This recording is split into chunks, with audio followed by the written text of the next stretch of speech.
Good evening everybody. Guntur డిస్ట్రిక్ట్లో 10th క్లాస్కి FA2కి సంబంధించిన హిందీ పేపర్ని ఇప్పుడు ఎక్స్ప్లెయిన్ చేస్తాను, చూడండి ఒకసారి చూద్దాము. దీంట్లో ఒక పారాగ్రాఫ్ ఇచ్చాడు, ఇక్కడ కింద క్వశ్చన్స్ ఇచ్చాడు. దీన్ని పూర్తిగా మనం చదివి అర్థం చేసుకొని ఈ క్వశ్చన్స్కి ఆన్సర్ చేద్దాము. ఇలా ప్రాక్టీస్ చేస్తే పబ్లిక్ ఎగ్జామ్స్కి కూడా ఒకసారి ప్రాక్టీస్గా ఉంటుంది. చూడండి, ఫస్ట్ రోమన్లో 1వ ప్రశ్న, निम्नलिखित गद्यांश पढ़कर दिए गए प्रश्नों के उत्तर एक वाक्य में लिखिए.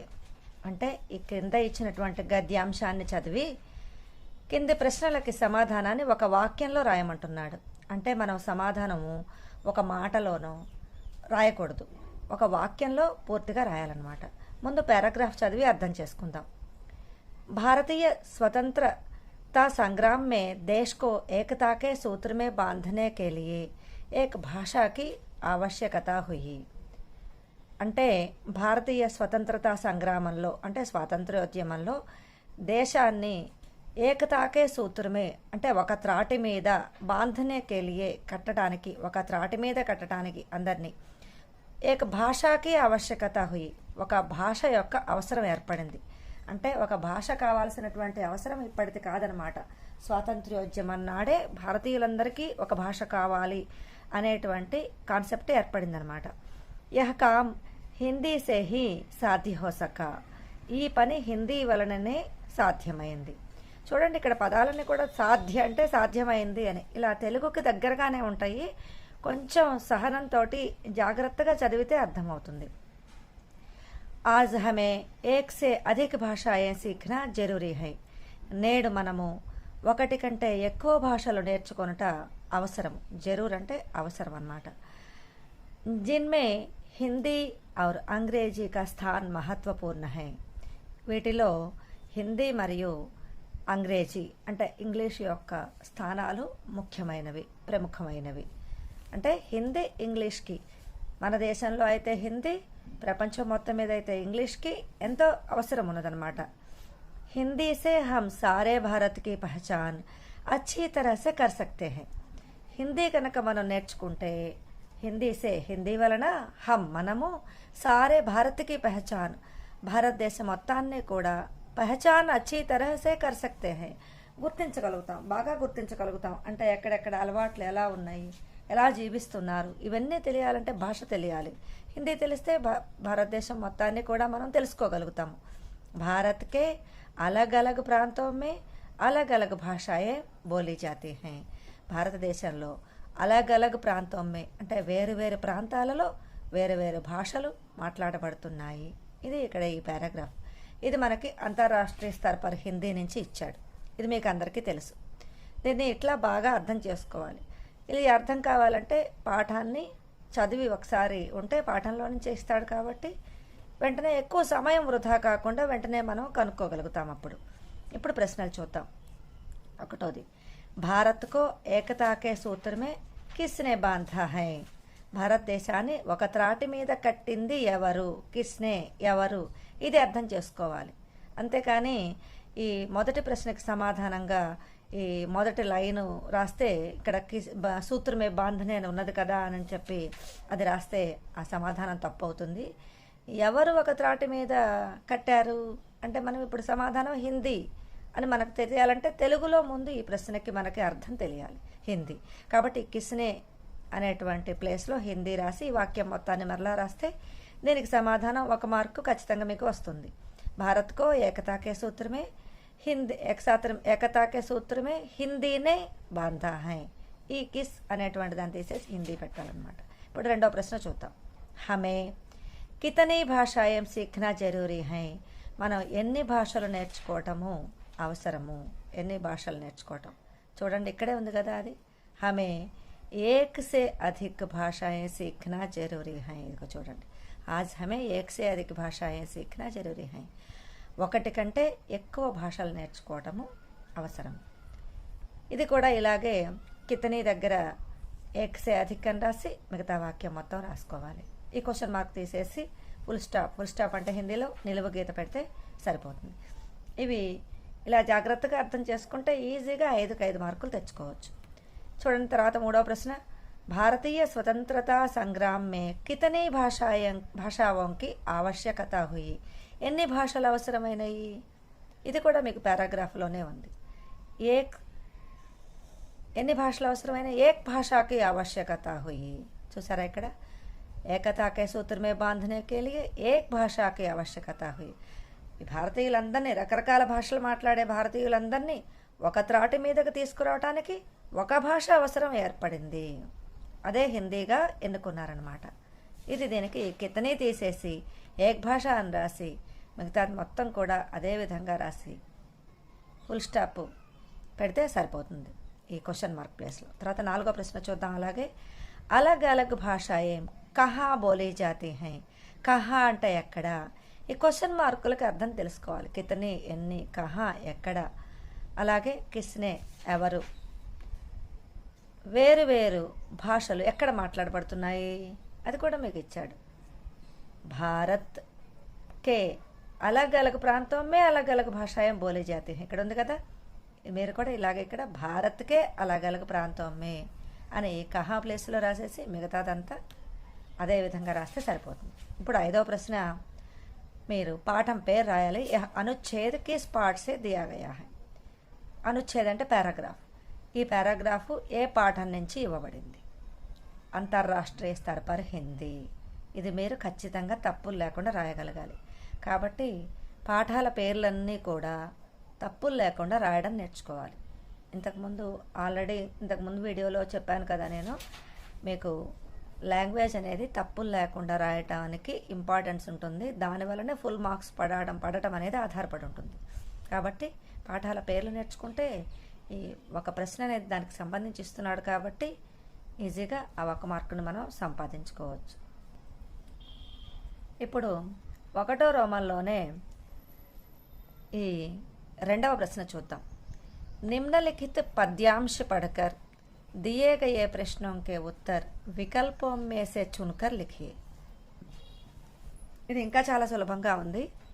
ఇక్కడ ఇచ్చినటువంటి పద్యాంశాన్ని చదివి అంటే ఈ పద్యాన్ని చదివి ఇచ్చినటువంటి ప్రశ్నలకి వికల్పం మేసే చున్కర్ లిఖియే. వికల్ప అంటే ఈ మల్టిపుల్ ఆన్సర్స్ అన్నమాట. వీటి నుంచి ఎన్నుకొని రాయండి అని. ముందు ఈ పద్యాన్ని చదివి అర్థం చేసుకుందాం. ऊंच नीच का भेद मिटाकर दिल में प्यार बसाएंगे, नफरत का हम तोड़ कुहासा अमृत रस सरसाएंगे, हम निराशा दूर भगाकर फिर विश्वास जगाएंगे, हम भारतवासी दुनिया को पावन धाम बनाएंगे. ఇది మీకు ఈ పాఠంలో కనుక మీరు వెళ్తే మన ఛానల్లోనే ఉంది. ఇది ఒక పాటలాగా నేను మీకు నేర్పించాను. ఆ పాట చూస్తే 1-2 సార్లు ఆ పాటను మీరు పెట్టుకొని విన్నా కూడా మీకు బాగా గుర్తుండిపోతుంది. ఇది మీరు సారాంశం రాసేటప్పుడు కూడా వీటిని వాక్యాలుగా తయారు చేసుకొని ఇదే సారాంశాన్ని రాయొచ్చు. ప్రత్యేకంగా సారాంశాన్ని చదువుకోవాల్సిన అవసరం లేకుండా కూడా. కాబట్టి అదొకసారి చూడండి. ఆ వీడియో కూడా నేను వీలైతే డిస్క్రిప్షన్లో లింక్ ఇస్తాను. ఇది ఒకసారి దీని మీనింగ్ చూసుకుందాము. ఊంచ నీచక భేద మిటాకర్ అంటే పెద్ద చిన్న, పేద ధనిక, అలాగే గొప్పవాళ్ళు చిన్నవాళ్ళు అనేటువంటి భేదాన్ని పోగొట్టి దిల్ మే ప్యార్ బసాయంగే, మనసులో ప్రేమని నింపుతాము. ఎవరు చెప్తున్నారు? ఇది భారతీయులు చెప్తున్నారనమాట. నఫరత్ కాహం తోడు కుహాస అమృతరస సరసాయంగే.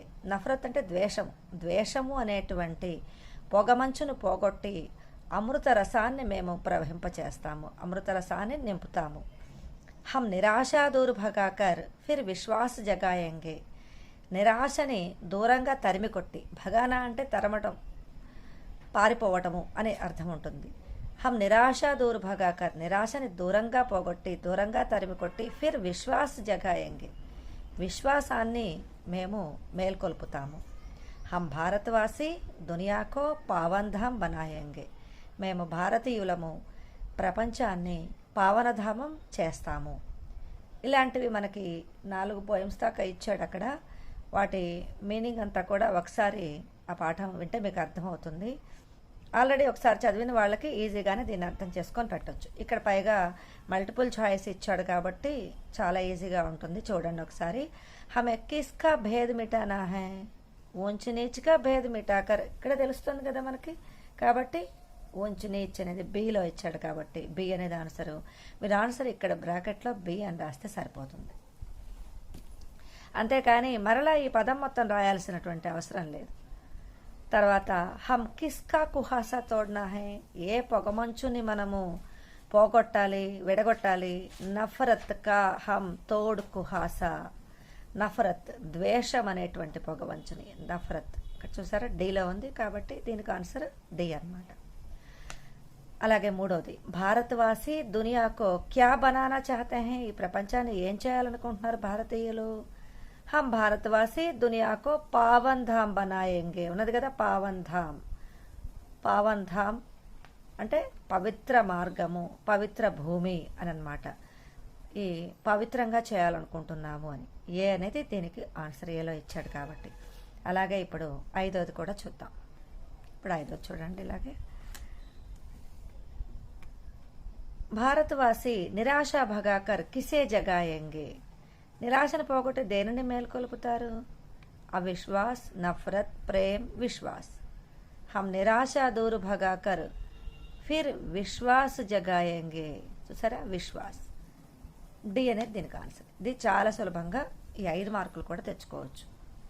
ఇప్పుడు 1వ రోమన్లోనే 3వ ప్రశ్న ఉన్నది. ఈ 3వ ప్రశ్న ఏంటో ఇప్పుడు మనం చూద్దాం. निम्नलिखित गद्यांश पढ़कर दिए गए प्रश्नों के उत्तर వికల్పం से चुनकर लिखिए. ఇది కూడా అంతే. ఇందాకేమో పద్యాంశ, ఇది గద్యాంశ, అంటే ఇది పారాగ్రాఫ్ అన్నమాట. గద్య భాగం నుంచి ఇది, ఇందాక పద్య భాగం నుంచి. ఇది హిందీలో కవితా పాట అంటాం కదా, ఇదేమో గద్య భాగం నుంచి. ఇక్కడ కూడా మల్టిపుల్ చాయిస్ ఇస్తున్నాడు. ఈ పారాగ్రాఫ్ ముందు చదివి అర్థం చేసుకుందాం. हम सबके लिए गर्व की बात है कि विदेशों में भारतीयों से आपसी व्यवहार करने के लिए वहाँ के लोग भी हिंदी सीख रहे हैं.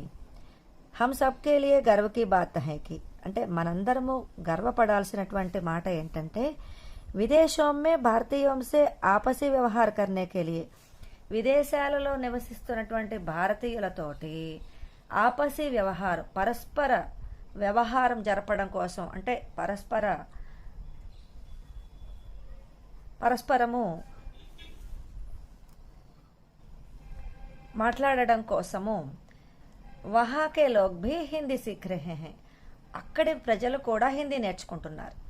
మరి ఇది మనం గర్వపడాల్సినటువంటి విషయమే కదా. వాళ్ళు మనతో మాట్లాడటానికి ఉత్సాహంగా హిందీ నేర్చుకోవడానికి ముందుకు వస్తున్నారు. इस तरह हिंदी की मांग आज विश्व भर में बढ़ती ही जा रही है. ఈ విధంగా హిందీకి డిమాండ్ అనేది, హిందీ యొక్క అవసరం అనేది విశ్వభర్ మే బఢతీ జా రహీ హై, ప్రపంచం మొత్తం కూడా పెరుగుతూ ఉంది. ఇస్లియే భారత్కే అలావా, అందువలన భారతదేశంలోనే కాకుండా अन्य देशों में भी कई संस्थाएं హిందీ కే ప్రచార్ వ ప్రసార్ మే జుటి హుయి హై. అందువల్ల ఇతర దేశాల్లో అనేక సంస్థలు హిందీని ప్రచారం చేయడానికి, అలాగే ప్రజలలో ప్రసారం చేయడానికి నిమగ్నమై ఉన్నాయి. జిన్మే కేంద్రీయ హిందీ సంస్థాన్ हिंदी शिक्षण प्रशिक्षण कार्यों से देश विदेशों में अपना महत्वपूर्ण योगदान दे रहे हैं. వాటిల్లో కేంద్రీయ హిందీ సంస్థాన్, కేంద్రీయ హిందీ సంస్థాన్ అనేది హిందీని ట్రైనింగ్ ఇవ్వడానికి, అలాగే హిందీని ఎడ్యుకేట్ చేయడానికి కార్యక్రమాలలో దేశ విదేశాలలో తన యొక్క గొప్ప పార్టిసిపేషన్ అనేది చూపిస్తూ ఉన్నది. గొప్ప యోగదాన్ దే రహా హై అని అంటే చాలా పెద్ద భూమికని నిర్వహిస్తున్నది అని. ఏంటది? కేంద్రీయ హిందీ సంస్థాన్. ఈ పారాగ్రాఫ్ ఇప్పుడు మీకు బాగా అర్థమైంది కదా. ఇప్పుడు ఇక్కడ ప్రశ్నలు చూద్దాం.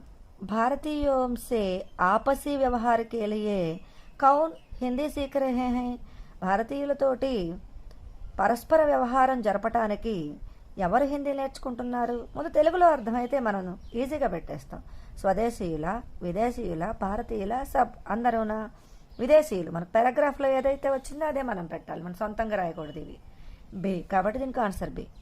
హిందీకి మాంగ్ కహా బడ్తీ జా రహీ హై? ఎక్కడ హిందీ యొక్క అవసరం అనేది పెరుగుతూనే ఉన్నది? భారత్ మేనా, అమెరికా మే, బంగ్లాదేశ్ మే, విశ్వభర్ మే? ప్రపంచం మొత్తం కూడా, విశ్వభర్ మే. విశ్వము అంటే ప్రపంచము. తర్వాత అలాగే మూడోది, కేంద్రీయ శబ్ద మే కౌన్ సా ప్రత్యయ జుడా హై?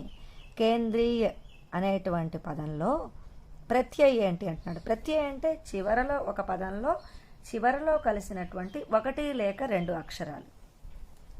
చూడండి, ఆ అక్షరాలను తీసేస్తే మిగతా పదానికి అర్థం ఉండాలి. కేంద్ర ఈయ కలిస్తే కేంద్రీయ అయింది. కాబట్టి ఈయ అనేది ఇక్కడ ప్రత్యయ. సి అనేది దీనికి ఆన్సర్. అలాగే హమ్ సబ్కే లియే గర్వ్ కి బాత్ హై, దీంట్లో సర్వనామ పెహచానియే అన్నాడు. దీంట్లో సర్వనామం ఏంటి? హమ్. అలాగే చూద్దాం, హమ్, బి బాత్, సి గర్వ్, డి కేలియే. దీంట్లో హమ్ అనేది మనకందరికీ కూడా మనందరికీ గర్వపడదగినటువంటి విషయము అని ఈ వాక్యానికి అర్థం. హమ్ సబ్ కేలియే. హమ్ అంటే ఇక్కడ మనం భారతీయులం అని వస్తుంది. ఆ ప్లేస్లో హమ్ అనేటువంటి సర్వనామాన్ని వాడాడు.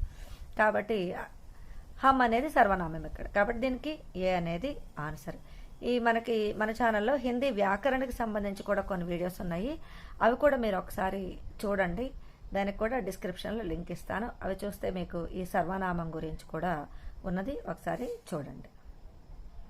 ఇప్పుడు ఫస్ట్ రోమన్ అయిపోయింది మనకి. ఫస్ట్ రోమన్లో మనము మార్కులు చాలా ఈజీగా తెచ్చుకోవచ్చు.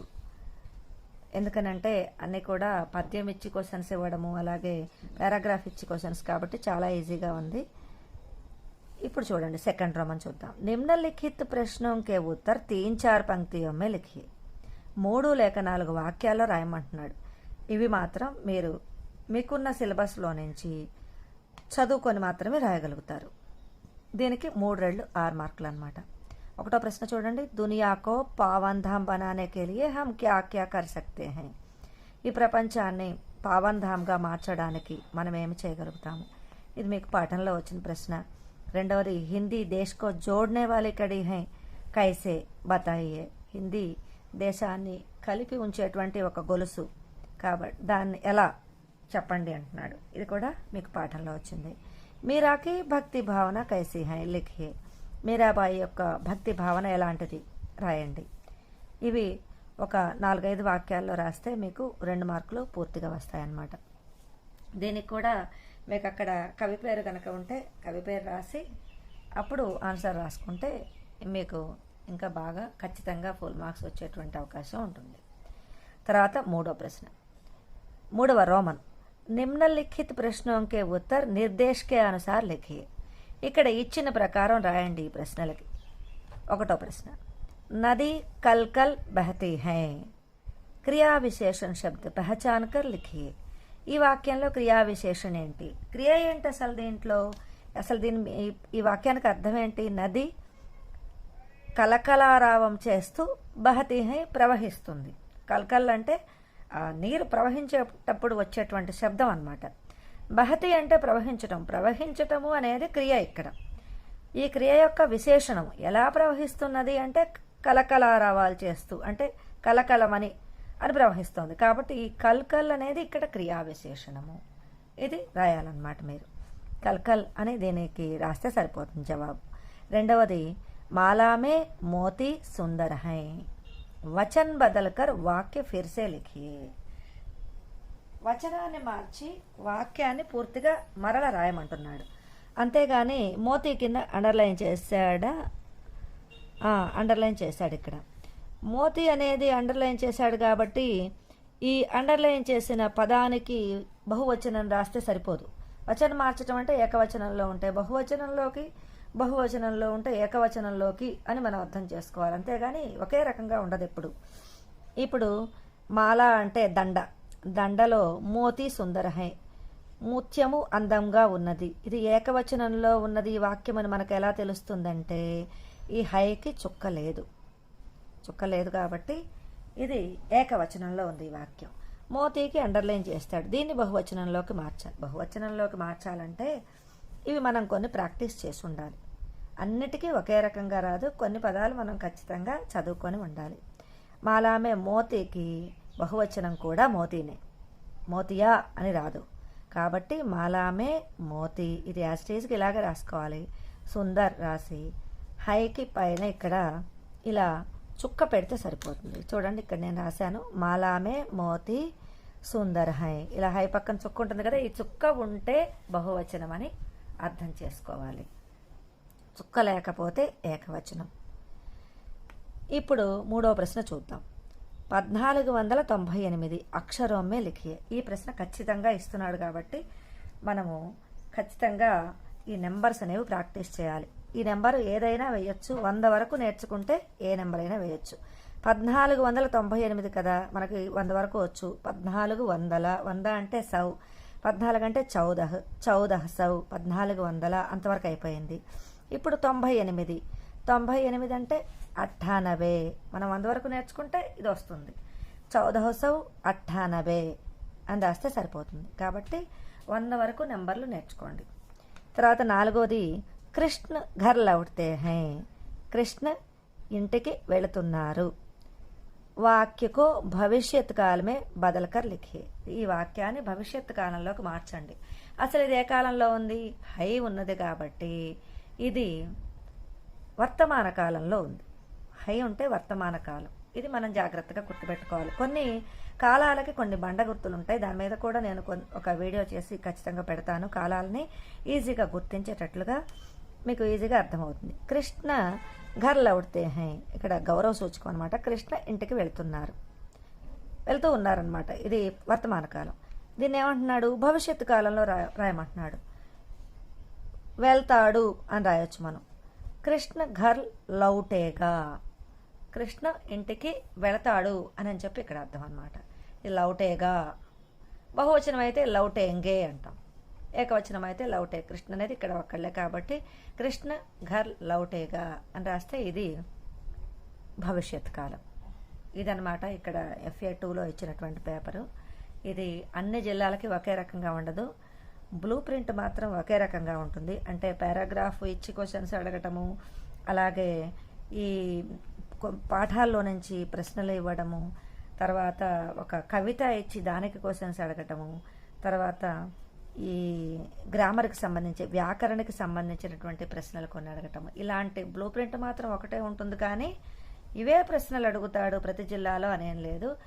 ఏంటంటే డిస్ట్రిక్ట్లో ఈ FA1 నుంచి FA4 ఎగ్జామ్స్ అనేవి ఎవరికి వాళ్ళు పెట్టుకోవడానికి స్వేచ్ఛ ఉన్నది. ఇది స్టేట్ లెవెల్లో ముద్రించినటువంటి పేపర్ అయితే మాత్రం కాదు. కాకపోతే మోడల్ తెలియడం కోసం నేను ఇది చెప్తున్నాను. ఎక్కడెక్కడైనా వేరే జిల్లాల్లో జరగకపోతే ఇదే పేపర్ వస్తుందేమో అక్కడ అని మనము అనుకోకూడదన్నమాట. కాబట్టి ఈ బ్లూ ప్రింట్ తెలియడం కోసము సిలబస్ అదే కాబట్టి కొన్ని క్వశ్చన్స్ అవే కూడా రావచ్చు.